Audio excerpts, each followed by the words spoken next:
Good evening, everybody. Uh, this is going to be a little bit of a history lesson. Uh, we're going to go into what Babylon is. It's about to fall shortly. Uh, it may not be in the next couple of years, um, but no one, there's probably no one watching this right now that will die of old age before it happens. Babylon will fall. So we're going to go into a little bit of a history lesson about what Babylon is.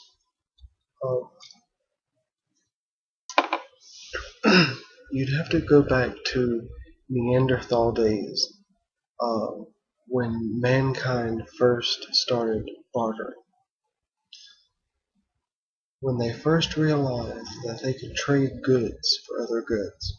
That was the birth pain of Babylon.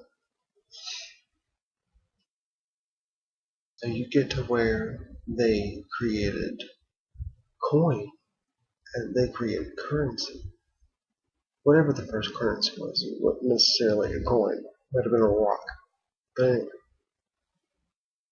when they made the first currency, that was the birth of Babylon.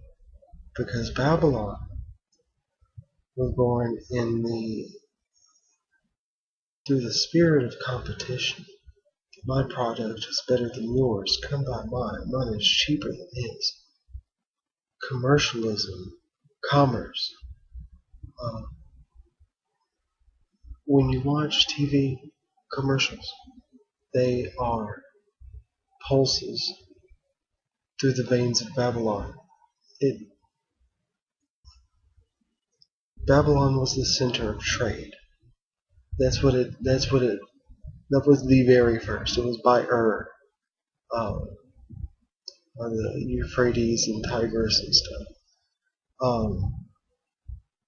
That's where Babylon was first started. It was the first place of trade. If you read the Talmud, it's kind of hard to read the Talmud.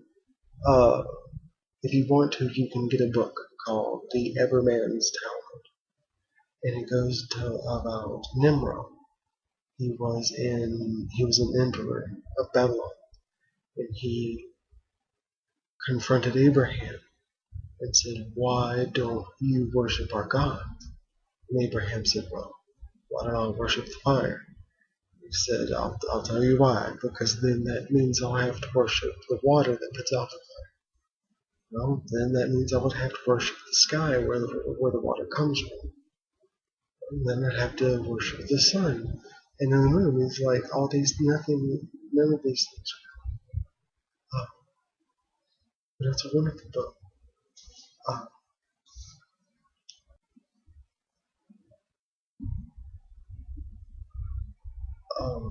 Not too far from Babylon, where it was born, uh, not too far from Babylon was the Tower of Babel. The Tower of Babel. The Tower of Babel was an attempt on mankind's uh, energy to get to heaven. Uh, and God actually looked down on mankind and got kind of scared. He said, "Look, there ain't nothing these little things can do. We need to separate how they talk. So it's make it harder for them to communicate."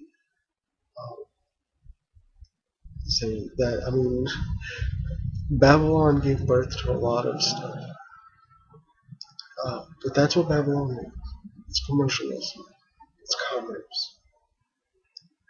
Uh, it is Babylon, the city, may not be. Well, it was being rebuilt not too long ago by Saddam Hussein, who was like the last emperor. I forget his name. It was writing his name in the bricks when they were building the buildings. Saddam was doing the same thing, but they were rebuilding it. Babylon still lives today. Uh, Now, this is a conclusion that you're going to have to draw yourself. You can't really make a wrong conclusion. But Babylon still lives and has always been alive. It has never died. Commercialism is about to fall. Commercialism is about to end. It's not. It's going to be the anointed got mad. He got mad, and he got pissed, and he started getting these guys that set up shop outside of the temple. He got mad. He started swinging tables and whooping people with belts, and he got mad. He told them to get out because it was Babylon outside of the temple. Didn't want that. Uh, but it's about to fall. And I just wanted you to know a little bit about Babylon. It's still alive. Like I tell people, commercials, Pulse of Babylon. It's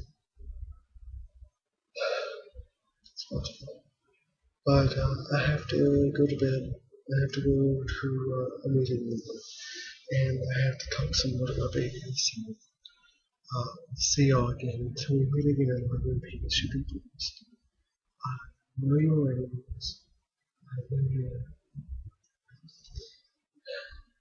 One of my favorite quotes is from Bob Marley. The truth is, everyone is going to hurt you, but you just gotta find out the ones worth suffering for. Bob Marley. The truth is, everyone's going to hurt you in some way or fashion. There are people worth hurting for. Until we meet again, in peace, be blessed, be happy, and I'll see you then. Goodbye.